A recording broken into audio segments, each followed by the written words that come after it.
최근 청소년들의 장시간 스마트폰 사용과 컴퓨터 사용 등이 여러 가지 척추측만증 발생 확률을 높이고 있는 그런 상황인데, 의자에 앉았을 때 컴퓨터 또는 스마트폰을 사용하며 구부정한 자세를 취하거나 다리를 꼬고 앉아있고 턱을 보이거나 양반 자세를 하는 것들이 그 원인으로 들 수 있습니다. 정상적인 척추는 보시다시피 정면에서 보았을 때 일직선이며 옆에서 보았을 때는 경추와 요추 부분은 앞으로 휘고 흉추와 천추 부분은 뒤로 휘어져 있습니다.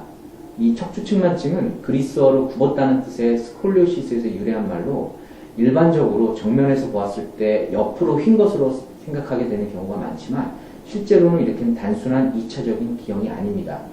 추체 자체의 회전 변형과 더불어서 옆에서 보았을 때 비정상적인 만곡 상태가 동반된 3차적인 기형 상태를 일컫는 것입니다.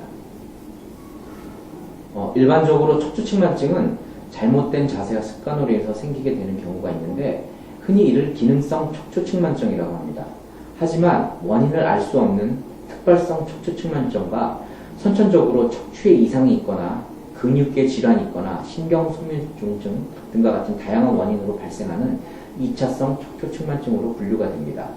대개 10살 전후로 처음 발생하기 시작해서 성장이 끝나면 질환의 진행이 함께 멈추게 되지만 치료를 안 하게 되면 성장기 청소년들의 성장을 방해할 수 있기 때문에 꼭 치료가 필요합니다.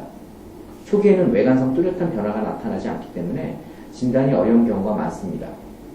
외관성으로 판단이 가능한 정도라고 하면 이미 상당 부분 진행됐기 때문에 치료에 어려움을 겪을 수 있기 때문에 청소년들의 몸 상태를 꼼꼼하게 주기적으로 관찰하는 것이 중요합니다. 특히 골반의 모양과 크기, 호르몬 등의 차이로 인해서 여학생들이 남학생들보다 4배에서 5배 정도 흔하게 발생하게 됩니다.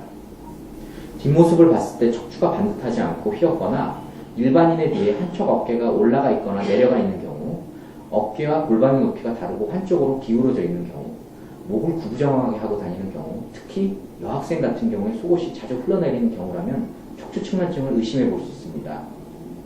척추측만증은 아이들의 성장을 방해할 뿐만 아니라 외모에 예민한 그 사춘기 시기에 남들과 다른 모습으로 인해서 정서적으로도 부정적인 영향을 미칠 수 있습니다. 또한 목, 어깨, 허리 등의 신체 여러 곳에 통증이 발생하게 되는 경우도 있고 심한 환자일 경우에는 신장이나 폐 등과 같은 내부 장기를 압박해서 호흡곤란이 생기는 경우가 있을 수도 있습니다.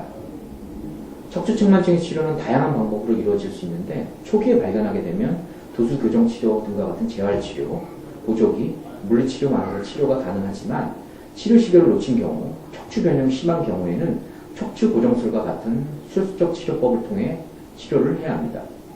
본원에서 실시하고 있는 도수교정 치료의 경우 조기에 발견된 척추측만증에 매우 탁월한 치료 효과를 보이고 있습니다.